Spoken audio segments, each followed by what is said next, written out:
Hollywood rewards visibility, but only a handful of British actresses have turned that visibility into long-term financial power. These women moved from the UK to the United States and built careers that extend far beyond acting contracts. Some negotiated profit participation on billion-dollar films. Others turned their names into global brands, built luxury businesses, or invested in real estate portfolios that outperformed their industry peers. In America, where entertainment and entrepreneurship collide, they found a way to scale their influence and their income at the same time. Today, we are counting down the richest British actresses in the United States. And the deeper this list goes, the more you see how strategy, ownership, and timing matter just as much as talent. By the end, one thing becomes clear. These fortunes were not accidents. They were engineered. Number 10. Millie Bobby Brown, the Gen Z tycoon. We begin our countdown with the youngest woman on this list, a phenomenon who represents the terrifying speed of modern wealth. To call Millie Bobby Brown an actress is almost an insult to her business acumen. While most teenagers are figuring out their college applications, Millie was negotiating 8-figure contracts with streaming giants and launching a global beauty brand. Her story is the ultimate example of right place, right time, right moves. Born in Marbella to British parents and raised between Bournemouth and Orlando, Millie was virtually unknown when she landed the role of Eleven in Stranger Things. The show didn't just become a hit, it became the cultural heartbeat of Netflix. As the series exploded, so did Millie's leverage. By the time season 3 rolled around, reports surfaced that Millie had negotiated a salary of roughly $350,000 per episode, placing her on par with adult stars like Winona Ryder and David Harbour. But the real wealth acceleration happened with the Enola Holmes franchise. Millie didn't just star in the film, she produced it. At 16, she earned a reported $10 million upfront salary for the sequel, a payday that shattered records for an actor of her age. However, the Netflix money is just the seed capital. The real engine of her net worth, estimated between $14 million and $20 million and growing rapidly, is Florence by Mills. Launched in 2019, this Gen Z-focused beauty and skincare line was a masterclass in market identification. Millie recognized that her generation didn't want the heavy anti-aging products sold to their mothers. They wanted clean, fun, and accessible makeup. She partnered with a brand incubator to launch the line, but eventually bought out the majority stake, taking control of her own company. This is a move straight out of the Rihanna playbook. By owning the equity, she ensures that every tube of moisturizer sold adds to her net worth, not just her royalty check. The brand has since expanded into fashion and coffee, signaling her intent to build a lifestyle conglomerate before she can even legally rent a car in some states. Millie's wealth is also visible in her real estate moves. She splits her time between London and a farm in Georgia, embracing a lifestyle that is surprisingly grounded for a global superstar. But make no mistake, her financial structure is aggressive. She is the prototype for the new Hollywood economy, where fame is merely a funnel for retail sales. She starts our list at number 10, but given her trajectory, she might be number 1 in a decade. Number 9. Emily Blunt, the quiet powerhouse. At number 9, we have a woman who has pulled off one of the most difficult tricks in Hollywood, becoming an A-list American movie star without losing her British soul. Emily Blunt is the definition of a 4-quadrant earner. She can carry a family franchise like Mary Poppins Returns, anchor a horror blockbuster like A Quiet Place, and deliver Oscar-worthy drama in Oppenheimer. Her wealth, estimated to be around $80 million combined with her husband John Krasinski, with her individual contribution likely in the $40 million range, is built on fee escalation. In an era where movie star salaries are shrinking in favor of back-end points, Emily Blunt still commands the old-school, heavy upfront paychecks. For Oppenheimer, she reportedly took a pay cut to work with Christopher Nolan, earning $4 million.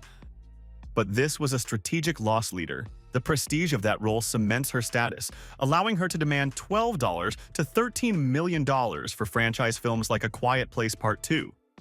When you consistently earn 8 figures per project, the wealth accumulates fast.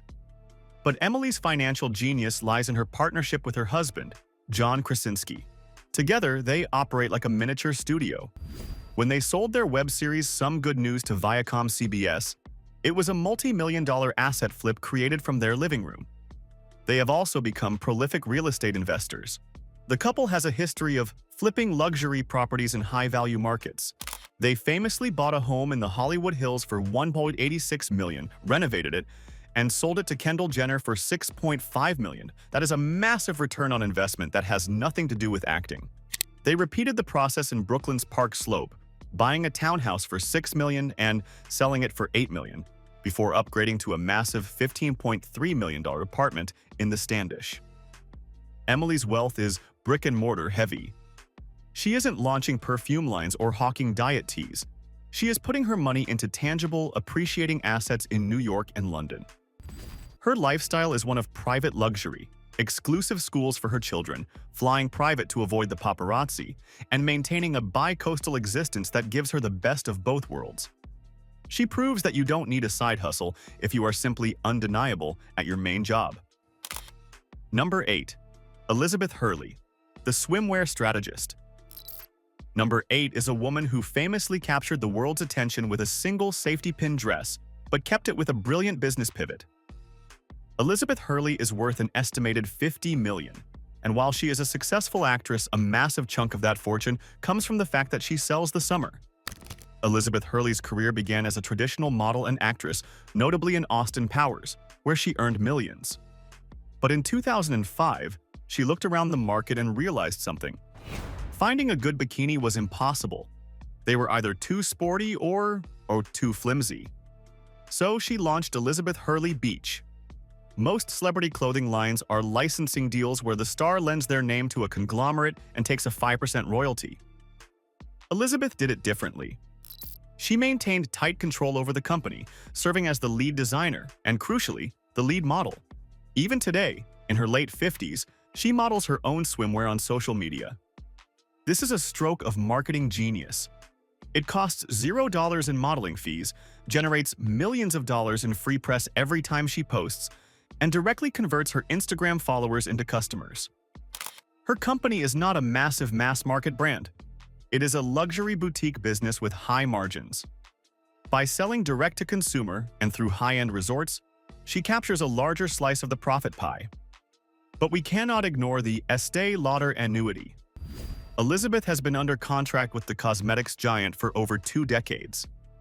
In the modeling world, this is unheard of. Most faces last 2 or 3 years. Elizabeth has survived for nearly 30. This contract acts as a golden handcuff, providing a steady multi-million-dollar annual income that covers her overhead, allowing her to take risks with her other ventures. Her real estate portfolio reflects her country aristocrat branding. She owns a massive 400-acre organic farm in the Cotswolds and has bought and sold prestigious homes in London. She treats her life as a brand, elegant, ageless, and British, and she has monetized every inch of it. She didn't just stay famous, she turned her fame into a storefront. Number 7. Helena Bonham Carter, the Gothic aristocrat. At number 7, we have a woman whose wealth is a mix of Hollywood success and deep, old money roots. Helena Bonham Carter, with an estimated net worth of $60 million, is Hollywood's favorite eccentric, but her bank account is incredibly serious. Helena's financial profile is unique because she works constantly. While some actresses wait years for the perfect role, Helena is a volume player. She has over 100 credits to her name. From the Harry Potter franchise, where she played Bellatrix Lestrange, to The Crown, playing Princess Margaret, to her long collaboration with Tim Burton, she is always on a payroll. The Burton era was particularly lucrative. Starring in films like Alice in Wonderland, which grossed over $1 billion, and Charlie and the Chocolate Factory, ensured she was part of the back-end bonus pool. While she and Tim Burton never married, they lived in adjoining multi-million-dollar houses in London's Belsize Park. When they separated, she kept the ownership of the dual property, a massive asset in one of the world's most expensive cities. But Helena's wealth also has a dynastic element. She is the great-granddaughter of a British Prime Minister, H.H. Asquith, and comes from a prominent banking family. While she has made her own fortune, she operates with the safety net and connections of the British upper class. This allows her to be selective and artistic, yet she consistently chooses commercial hits. She is also a master of voice work, lending her voice to animated films like Corpse Bride and Wallace and Gromit. Voice acting is high-margin work. No makeup chair, no wardrobe fittings, just hourly rates that can reach into the hundreds of thousands for a name like hers. Her lifestyle is famously bohemian chic, but don't let the mismatched fabrics fool you. She owns prime real estate, invests quietly, and commands a fee that reflects her status as a national treasure. She proves that being weird is a very profitable niche if you own it completely. Number 6. Kate Winslet, the titan of consistency. Number 6 is a legend who has never had a flop era. Kate Winslet, worth an estimated $65 million, built her fortune on the back of one of the biggest movies in history, but she sustained it by becoming the face of luxury. The foundation of her wealth, of course, is Titanic. The 1997 film didn't just make her famous, it gave her financial freedom for life. While her upfront salary for Titanic was reportedly $2 million, the global exposure allowed her to skyrocket her quote for every subsequent film.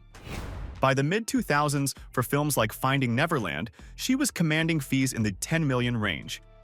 But Kate Winslet is not just a film star. She is a prestige TV pioneer. She was one of the first movie stars to cross over to HBO for Mildred Pierce, and later, Mayor of Easttown. These deals are structured differently than films. They come with executive producer credits, meaning she gets a fee for acting and a fee for producing. For Mayor of Easttown, this likely resulted in a pay package worth millions for a limited run of work. Then there is L'Oreal. Kate has been a brand ambassador for the French beauty giant since 2021. These contracts are the pension plans of Hollywood actresses. They pay millions annually for a few days of photo shoots and red carpet appearances. Unlike film roles, which require months of grueling work, a L'Oreal contract is passive income at its finest. She also endorses Longines watches and Lancôme, completing the luxury trifecta. Her real estate portfolio is equally impressive. She owns a massive 15th-century estate in Sussex, England, which she bought for $325 million and spent millions renovating. It is now worth significantly more. She also owned a $5.7 million duplex penthouse in New York's Chelsea neighborhood, which she rented out for $30,000 a month before selling it. A classic landlord move. Kate Winslet's wealth is traditional Hollywood. She acts in big movies, signs big endorsement deals, and buys big houses. She hasn't launched a tequila brand or a crypto coin. She simply does her job better than almost anyone else, and the market pays her accordingly. Number 5. Jane Seymour, the Jewelry Empress. If you think Jane Seymour is just Dr. Quinn Medicine Woman, you are missing one of the biggest business stories in celebrity history.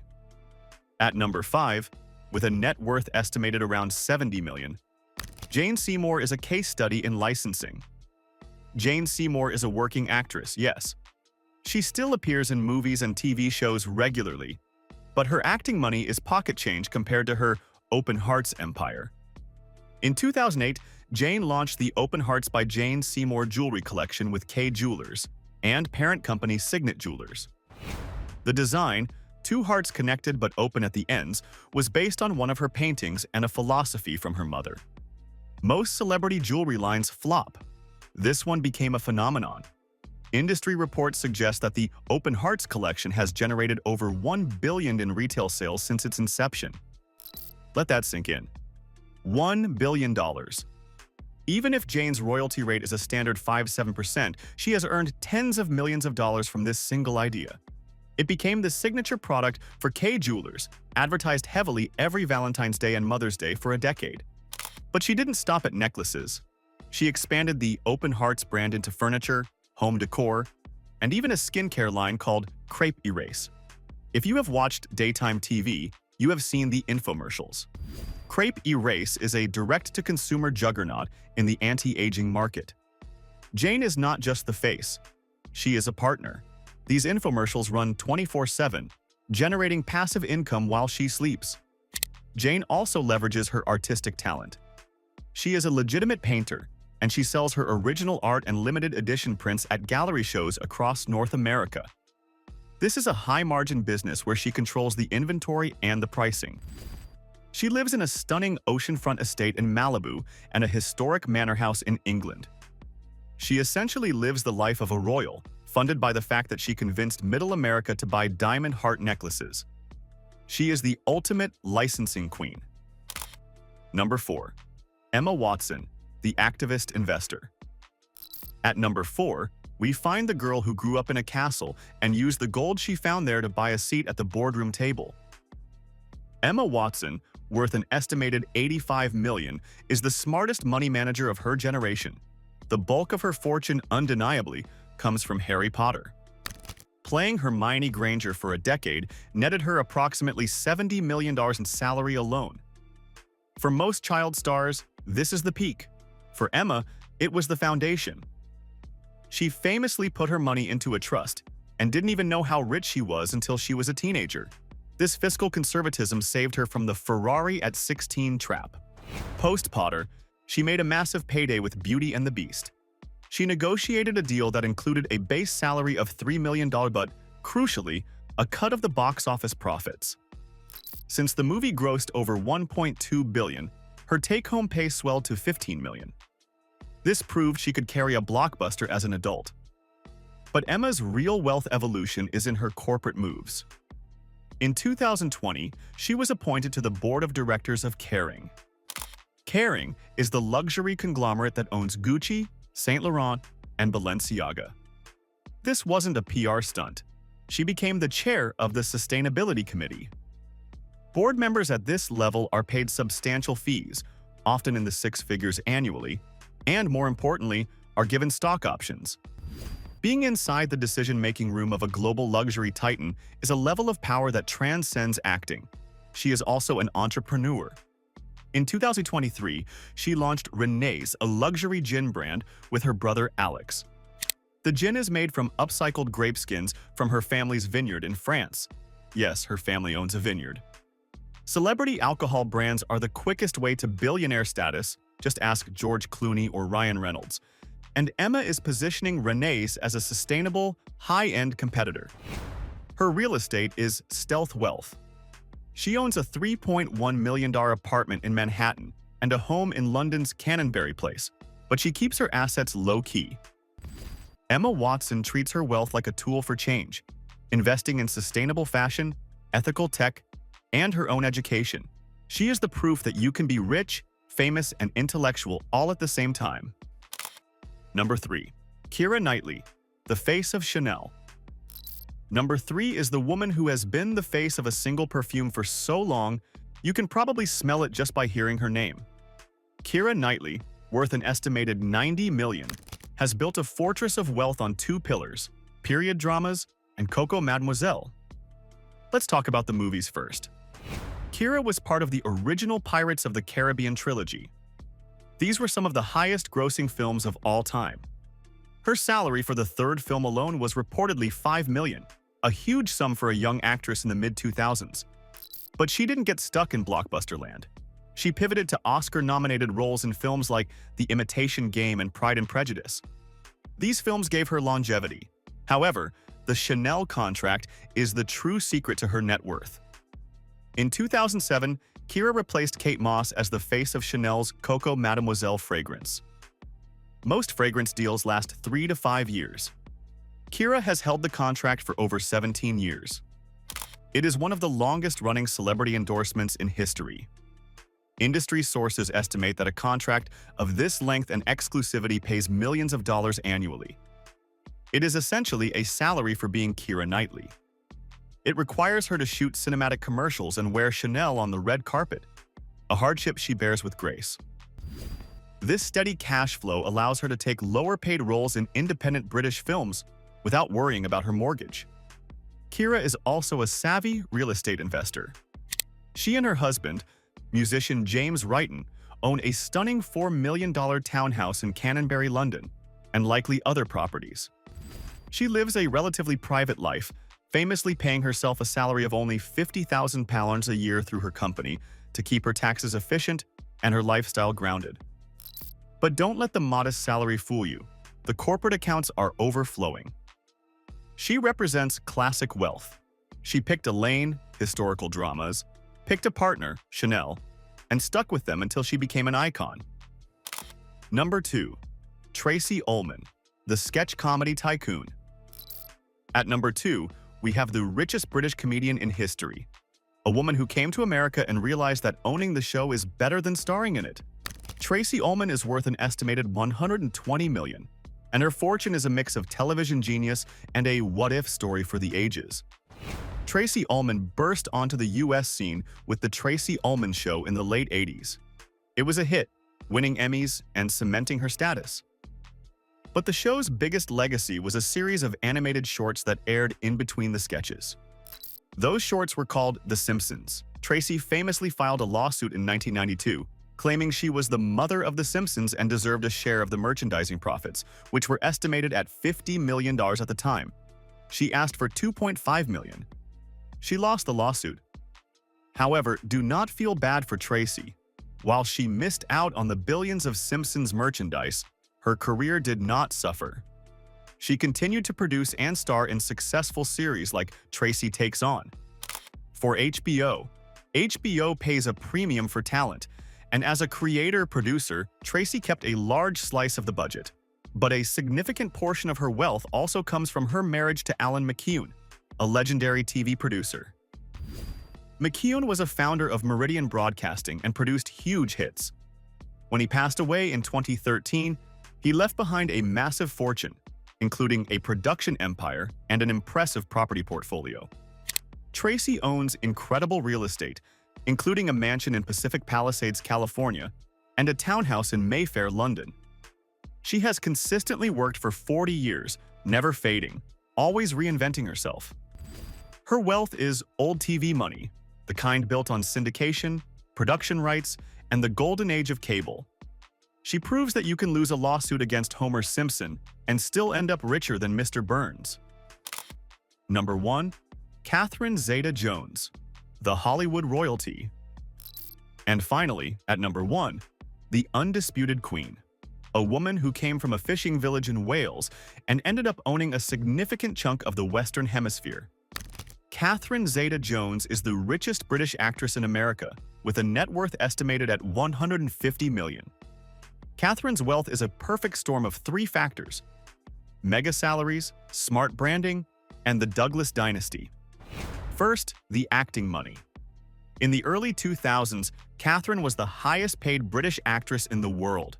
She commanded $8 million for a single film like Chicago, for which she won an Oscar, and reportedly earned $10 million for America's Sweethearts.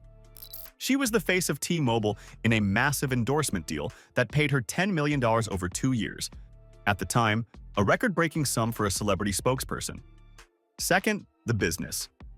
Catherine launched Casa Zeta-Jones, a lifestyle brand that sells everything from coffee to shoes to makeup. Unlike other celebrities who just license their name, Catherine is deeply involved in the sourcing and design. She sells through QVC and direct-to-consumer, tapping into the massive home shopping market that has made women like Martha Stewart billionaires. Third, the real estate. Catherine and her husband, Michael Douglas, are essentially real estate developers. Their portfolio is staggering. They own a massive estate in Irvington, New York, which they bought for $4.5 million and is now worth double. They own a luxury apartment overlooking Central Park. They own a large home in Swansea, Wales. But the crown jewel is Sestaca, their 250-acre estate in Mallorca, Spain. They bought it in 1990 for $3.5 million. Today, it is valued at over $30 million. They tried to sell it, couldn't, and decided to buy out Michael's ex-wife's share to own it outright. It creates a global citizen lifestyle that is unmatched.